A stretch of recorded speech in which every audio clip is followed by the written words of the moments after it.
AI is really kind of like, it's a playground, gold mine, and also pretty scary at the moment what you can do with it, I would say.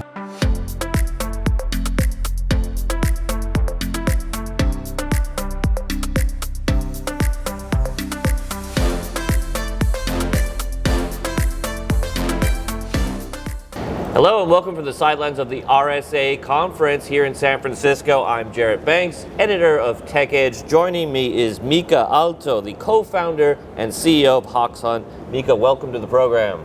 Yeah, thanks for having me. Great. Let's get a brief overview of Hoxhunt. Tell us what differentiates you from your competitors. Yeah, so if we look at cybersecurity, the challenge always has been that what the attackers actually target, they target us people. So then, who's actually solving the human element and human problem? And for a long kind of time, it has been tried to solve so that you test employees and you make their life very miserable, and you never build actually the programs for the employees. So we actually have been building a program where we can train employees on a one-to-one basis, and then actually reward people for doing the right things. So focusing actually more on behaviors, what people do, rather than just awareness in the field. Fantastic. What makes your approach to cybersecurity so different, though, from competitors in today's market? Yeah, so we actually face quite a lot of competition. It's quite easy to enter the markets, and there's a lot of whether it's LMS solutions that offer some type of content. I think the question always has been that how can actually that content be tailored to the individual to be relevant. When we take, for instance, phishing attacks and phishing simulations, which kind of is a major kind of pain point in the market today, then it really differs if you're, for instance, if you're in IT or if you are in finance. So the attack landscape and what you're doing with your computer differs so much. And what actually is relevant to you as a kind of for the attack standpoint, it's always so that then you need to kind of then have something that's actually unique to you. So then actually how to do that in scale, so that has been kind of maybe the interesting kind of point for us, that how actually we can take that unique kind of point of view to individuals and to their individual risk, what people have, and then actually target that. So then actually the training of course then actually becomes much more personal for people and also relevant in their jobs, and it's not just trying to kind of test people how bad they are. All right, that makes a lot of sense. Here at RSA, we've heard a lot about AI. Tell us about how it's involved in your company. Yeah, that's a good question. So we have, of course, from the very get-go actually started doing AI with classification side. So not kind of now there's the Gen AI kind of side, which is taking kind of the AI terminology over. But we've kind of used AI kind of as long as we can remember to do different classification, trying to understand what actually is the best content kind of to deliver to different people and so on and so on. Now, for us, this is kind of more or less a gold mine. And also a gold mine for the attackers too. So if you want to kind of build a personalized attack, for instance, to any employee in the world, what you actually can do easily, you can just put an AI agent to research that person, and they don't get tired, and it doesn't really matter because it's quite cheap to actually kind of use an AI to do that.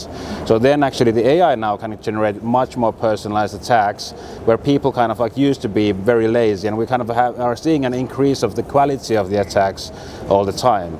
Because it's very easy normally kind of to spot an attack, and people kind of think they are easy.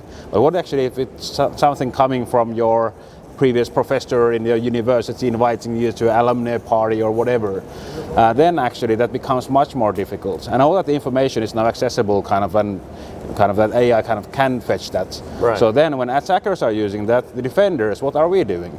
So exactly the same. So how can actually we do that exactly the same kind of process, trying to actually identify what actually kind of matters for different people. Of course, there's the privacy side that needs to be taken in account, so that we kind of don't kind of cross any borders there. But otherwise, kind of that has been kind of really a treasure trove for us. The other side has been too that then when we're personalizing content for an organization, so typically there's a content library within our field. There's a content library of stuff. Is that actually relevant to the organization's own policies? So how can actually we kind of then save those policies and then just change the content on the fly kind of to the actual organization that actually kind of matches the organization's policies, for instance. So then AI is really kind of it's a playground, gold mine, and also pretty scary at the moment what you can do with it, I would say. Those are the three things. Fascinating.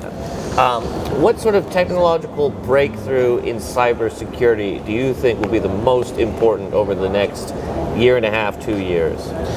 Difficult to say that how fast the quantum will kind of come, and how fast we kind of crack the code. Right. That's, I think, there's a race kind of what every government is trying to do right now with quantum computers, that who actually can break the encryptions, that you can actually get to all secrets. So when that happens, then that's the question now that kind of we all need to ask: is our data safe?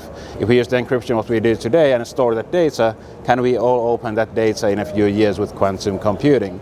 So I think but it's maybe not there in 2 years yet, hopefully.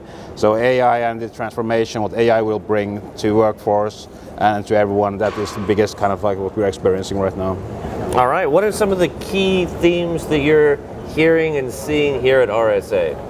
Well, now it's more. It used to be in these conferences, so it was initially kind of like everyone was Gen AI here, Gen AI there, and putting Gen AI in places where it kind of doesn't belong at all. It's just everyone needed to be AI this, AI that, AI this, AI that.